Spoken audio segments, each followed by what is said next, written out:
Paz do Senhor Jesus, vamos dar início a mais uma aula. O primeiro projeto de globalismo é o tema.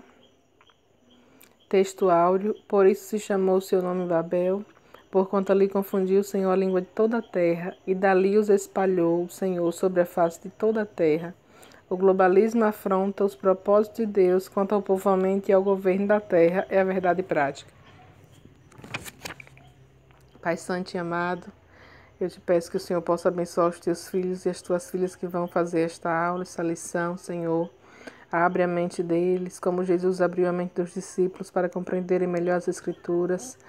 Abre a porta da palavra, Senhor, para cada um de nós. Nos ajude a crescermos em graça e em conhecimento do Senhor.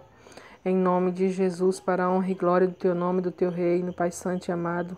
Maniete e repreende toda oposição do inferno contra a tua palavra, em nome de Jesus, nos favoreça. Amém.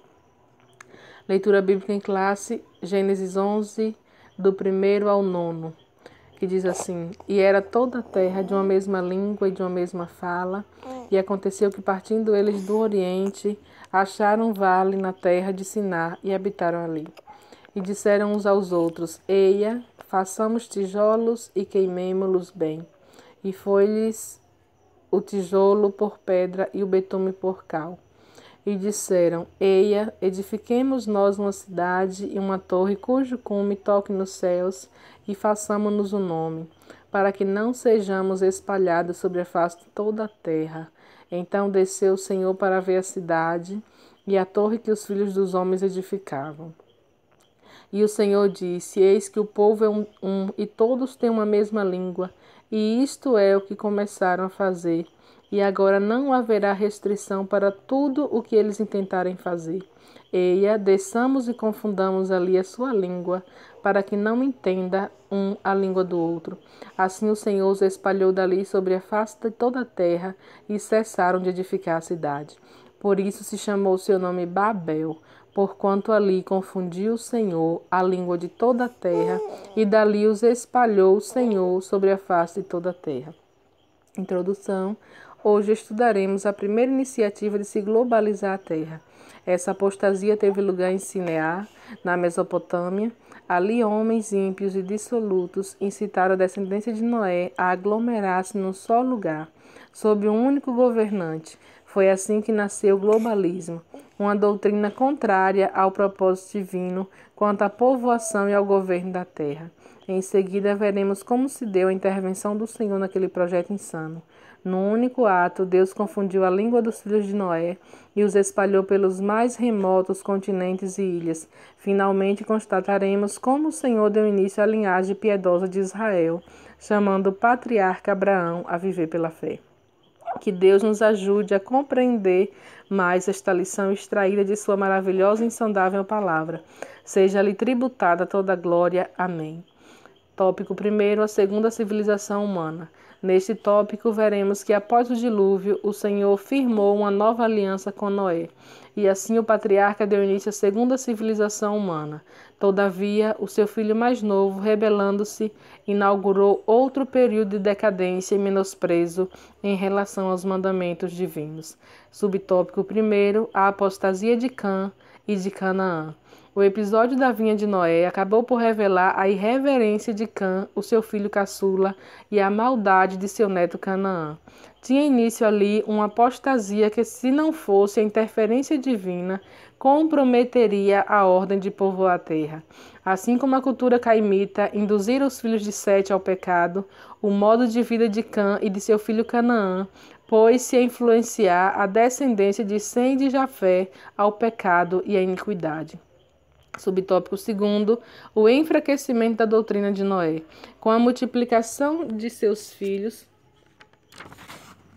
Noé começa a perder o controle espiritual e moral sobre estes. Sua doutrina já não era seguida como antes, haja vista que Cã, seu filho, viu a nudez de seu pai e propagou a seus 2 irmãos um desrespeito à dignidade de Noé. Sim, faltou muito pouco para que esta nova civilização tivesse o mesmo destino da anterior. Além do mais, Noé não estaria para sempre com seus descendentes, a fim de refrear-lhes os excessos e desatinos. Subtópico 3º, o descaso para com o mandamento divino. Apesar de sua prodigiosa multiplicação, os filhos de Noé ignoraram a ordem divina quanto à povoação da terra. Ao invés de se espalharem, aglomeraram-se desobedientemente num só lugar. Irmãos, depois que nós vimos na aula passada sobre o início da civilização, onde Caim, após matar o seu irmão Abel, fugiu e construiu uma cidade e pôs o nome da cidade Enoque, seu filho, e aquela cidade se desenvolveu, e os filhos de Sete, seu irmão, se deixaram atrair pelo avanço da civilização, e a iniquidade cresceu, e Deus precisou destruir aquela civilização por intermédio do dilúvio. E após o dilúvio, onde Noé foi um personagem importante, porque ele creu na palavra do Senhor e construiu a arca, ele creu que haveria o dilúvio, e ele e a sua família foram salvos, entraram para a arca. A gente vai ver que depois que passou o dilúvio, que as águas secaram, Noé plantou uma vinha, e a vinha, depois ele bebeu do vinho e se embriagou.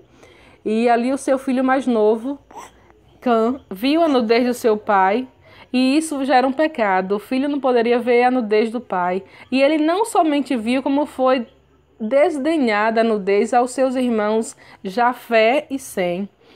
Seu irmão Jafé pegou uma capa e veio de costas e vestiu seu pai. Não viu a nudez do pai. E quando Noé se recobrou a sanidade, depois que passou a embriaguez, ele ficou sabendo do que tinha acontecido, irmãos. Ele abençoou Sem e Jafé e não abençoou seu filho Cã, porque ele viu a sua nudez. E além de não ter abençoado Cã, ele amaldiçoou Canaã, que era o filho de Cã, o seu neto. Então, porque Cã não tinha bênção e Canaã era amaldiçoado, o que viesse deles não ia dar certo. Então, quando a gente vai ver a história, depois do da história, a gente vai entender que na origem eles foram amaldiçoados. E aqueles homens, eles fazem descaso da palavra do Senhor, dos mandamentos do Senhor.